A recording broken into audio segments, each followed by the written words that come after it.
안녕하세요. 원테이크 주식방송 시작하겠습니다. 음, 우리가 저번 시간에 주도주들의 끝을 우리는 배워야 된다고 얘기를 했어. 그래서 이 배움에서 주도주들이 어떤 패턴으로 끝나는지를 우리는 공부를 했다.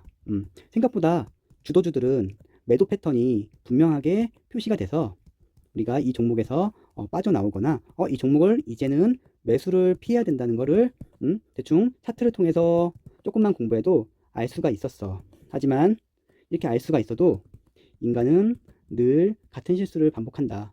왜? 인간의 뇌는 감정의 영향을 너무 많이 받기 때문이야.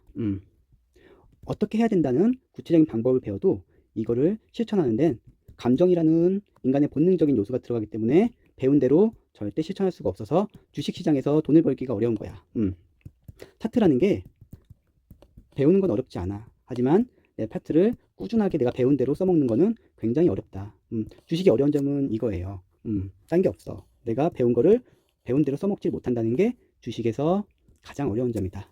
그러면 우리는 왜 주도주에서 매도를 못할까를 이해를 해보자. 자, 차트로 또 봅시다. 자, 삼성전자가 이런 차트 패턴에서는 요때 산 사람들은 대부분 주식 초보들. 주식에 대해서 아무것도 모르고 누가 삼성전자로 얼마 벌었고 삼성전자가 앞으로 계속 올라갈 거란 이런 소리 소문만 듣고 여기 들어왔던 사람들이 보통 이때 매수를 한다. 그래서 이런 사람들이 손절을 알 리가 없잖아. 손절을 잘 알 리가 없잖아. 그래서 이런 차트에서 매수해서 이렇게 물리는 사람들은 어떻게 뭐 더 설명할 길은 없다. 자기 욕심이 강한 거지. 내가 아무것도 준비가 안 된 채로 주식시장에서 탐욕만 가득한 채로 돈을 벌겠다는 욕구 하나로 주식시장에 들어왔기 때문에 돈을 잃을 수밖에 없는 거다. 그리고 손절을 배웠는데도 이런 자리에 사서 이런 때에 익절이나 손절을 못한 사람들은 있을 거 아니야. 아니면 그냥 과감하게 이때 배팅했는데 주식을 좀 해봤는데 이때 배팅했는데 참다가 더 올라가 나도 사야겠어 했다가 이때 배팅했는데 떨어져서 손절 못한 사람들은 대부분 과도한 비중을 배팅했기 때문에 이렇게 올라간 자리에서 배팅할 때는 리스크를 따라갈 때 따라가더라도 리스크를 돈을 투자금을 조절하는 걸로 리스크를 조절하는 건데 이걸 못해서 과도한 비중으로 이때 산 사람들은 못 팔지. 한 번에 당일날 마이너스 8, 9%의 손실을 입었는데 내가 1억을 투자했어. 내 전재산이야 이게. 이거를 2억을 불려서 부동산을 사게 했다고 1억을 투자했는데 갑자기 마이너스 9천만 원이 됐다. 이런 사람들 이거 손절할 수 있을까? 못해. 이렇게 주식에 내가 준비를 안 됐는데 내 전재산을 투자하는 거는 이런 사람들이 이런 데 물려가지고 못 판다. 한마디로 탐욕에 뇌가 이성을 상실한 거지. 자, 그리고 이런 데서 사서 이런 데서는 잘 안 사겠다. 이런 데서 사서 이런 하락을 맞고 돈을 묶이는 사람들은 왜 이때 이렇게 이 지지선을 보고 매수를 했는데 이 지지선을 이탈했어. 그러면 당연히 차트 투자자 입장에서는 손절을 해야 돼. 매도를 해야지. 내가 이때 이게 받쳐주고 고가에서 마이너스 30% 이상 떨어졌으니까 이제 저렴하다 해서 들어간 사람들이 부지기 쓸 거 아니야. 삼성전자는 영원히 우상향할 거란 믿음을 갖고 대한민국 최고의 기업이잖아. 근데 여기서 이렇게 하락했다면은 차트 투자자 입장에서는 당연히 손절을 해야 돼. 근데 차트 지지선을 보고 들어간 사람 중에서도 손절을 못한다. 왜? 갑자기 이때 차트가 이게 가격이 싸져서 샀는데 내가 싸져서 이제 바닥권이라 생각하고 샀는데 더 싸졌어. 그럼 사람은 내가 이 생각한 게 틀렸다는 생각을 하기보다는 더 싸졌으니까 더 사야 돼. 이런 생각을 하게 된다. 그래서 손절할 자리에서 오히려 더 매수를 해서 손실을 더 크게 만드는 잘못을 저지르는 경우가 많다. 주도주에서 한번 이탈을 해서 200에서 이탈하면은 꽤 오래 고생을 하는 것을 배웠음에도 사람들은 이때 사는 유혹을 버리기 힘들어. 왜? 주식의 가치에 대한 합리화 때문에.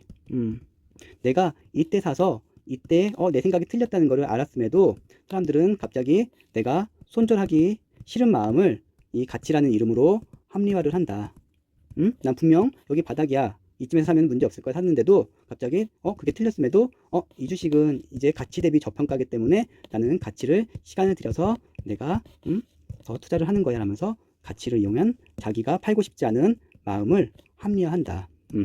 자, 손절은 누구나 하기 싫어. 나도 싫어. 나도 사는 족족 올라서 다 익절만 하고 싶지. 마이너스 7, 8% 손절하기 너무 싫다. 근데 해야지. 해야 한다고 오랜 시간을 다 검증된 손절을 꼭 해야 된다는 검증된 사실은 우리가 지켜줘야지. 근데 이게 하기 싫은 마음을 다양한 형태로 사람은 합리화를 한다. 이게 정말 무서운 거야. 내가 하기 싫은 일을 이렇게 합리화한다는 게 주식시장에서 가장 무서운 나쁜 습관이다. 근데 이거를 사람들은 꾸준히 해. 자, 좀 다른 얘기인데, 사람들이 어떤 사람이 주식을 이때 사서 손절을 못하고 한 이때쯤에 마이너스 30%에서 더 이상 아니다. 이때 사서 이때 팔았어야 되는데 이때 못 팔고 아니 이때 마이너스 20%에서 도저히 못 참고 손절을 했다고 치자. 이 사람이 수익이 분명히 20% 넘게 났다가 이게 결국엔 마이너스 20%로 손절을 했다고 치자. 그럼 이 사람은 어떤 생각을 하는 줄 알아?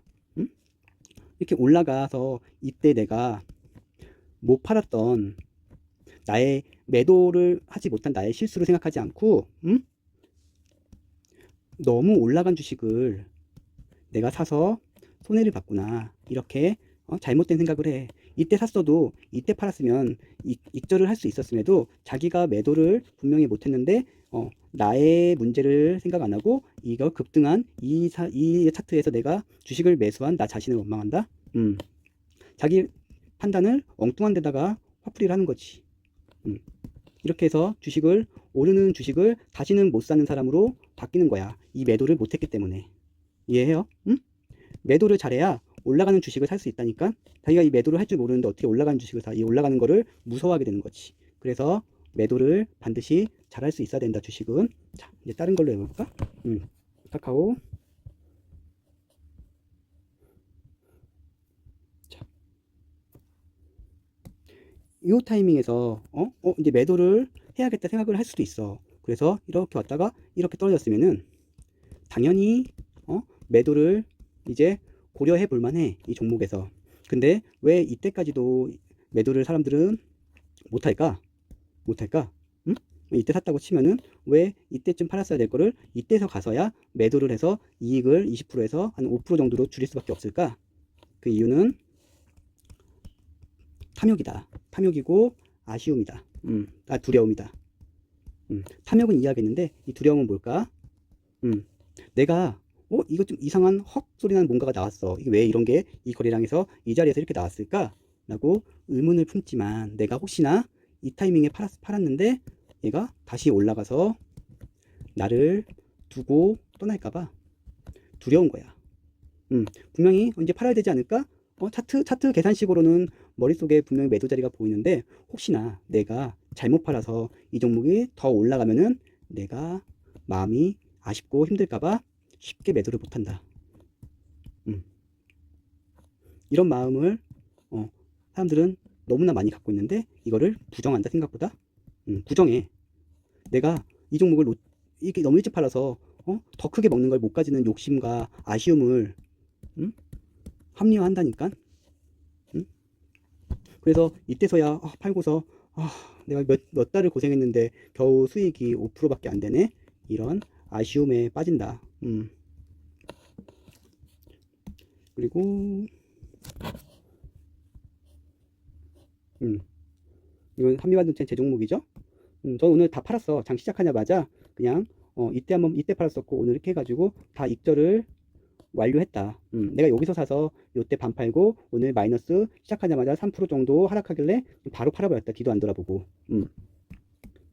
이거를 이 박스에서 올라가는 걸 보고 분명히 산 사람들이 꽤 있을 거야. 아니면 이때 산 사람들도 있을 거고. 왜? TC 본딩에 대한 과도한 긍정적인 생각들이 시장에 넘쳐났기 때문에 뭐 삼성전자가 TC 본딩 한미반도체를 어쩌고저쩌고 해서 물론 더 여기서 이렇게 하고 다 찍고 올라갈 수도 있지. 올라갈 수도 있는데 그래도 이 정도 거래량에 이런 모습이 나왔으면은 일단 팔긴 팔아봐야지. 근데 쉽사리 못 판다 사람들.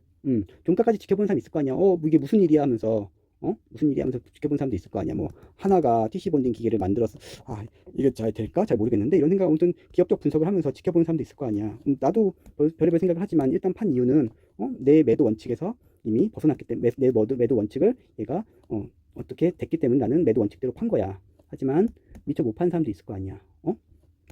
그런 사람들은 내가 여기서 샀는데 이런 모습을 보여줬는데 못 판다. 못 판다 생각보다. 왜? 이 주식이 혹시나 내가 잘 잡았는데 이게 페이크고 다시 올라가면 어떻게 하지? 하는 두려움에 빠진다. 그리고 사람이 되게 웃긴 게 주식이 올라갈 때는 희망을 품는다? 아니, 주식이 올라갈 때는 두려워해. 내가 이렇게 올라가는데 내가 이거 또 다시 떨어져서 못 팔면 어떻게 하지 하는 두려움을 갖는다. 오히려 주식이 올라가는데. 그리고 굉장히 흥분을 하고 막 아무튼 그래, 올라가면 차분하게 내 수익을 즐기면 되는데 두려움과 흥분에 빠지고, 반대로 주가가 하락하면은 생각보다 굉장히 쉽게 희망을 품어. 이 주식에 뭐 요때 샀던 사람들 중에서 이 아래 꼬리 달렸다고 지금 희망을 품는 사람 굉장히 많을걸. 그래도 말아 올렸네, 내일 어떻게 될까 궁금하네. 올라갈 수도 있지. 근데 떨어질 수도 있잖아. 이걸 희망을 품는 일인가? 야, 마이너스 9.28%를 이 정도 거래량으로 왔으면 두렵고, 이제는 이 희망이 아니라, 이 고점에서 이런 모습이 나왔다면 희망을 품는 게 아니라 이제는 좀 더 냉철한 판단을 해야 될 때 아닐까? 근데 사람은 희망을 품는다, 작은 거에. 이런 작은 꼬리 하나에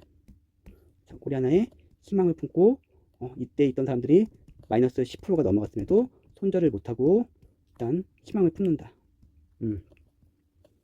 이런 여러 가지 것들이 사람들이 매도를 못하는 이유.